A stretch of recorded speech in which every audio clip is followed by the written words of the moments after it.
ఏపీలో Andhra premier league season 4 ప్రారంభం కానుంది. ఈ టోర్నీని కేంద్ర మంత్రి రామ్మోహన్ నాయుడు ప్రారంభించారు.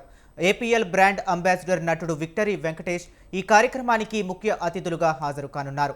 7 జట్లు తలపడే ఈ టోర్నీలో మొత్తం 25 మ్యాచ్లు జరగనున్నాయి. వీటిలో 21 లీగ్, 4 ప్లే ఆఫ్ మ్యాచ్లు ఉంటాయి. తొలి మ్యాచ్లో కాకినాడ కింగ్స్, అమరావతి రాయల్స్ జట్లు తలపడనున్నాయి. టోర్నీ విజేతకు 35 లక్షలు, రన్నరప్కు 20 లక్షల నగదు బహుమతి అందజేయనున్నారు నిర్వాహకులు.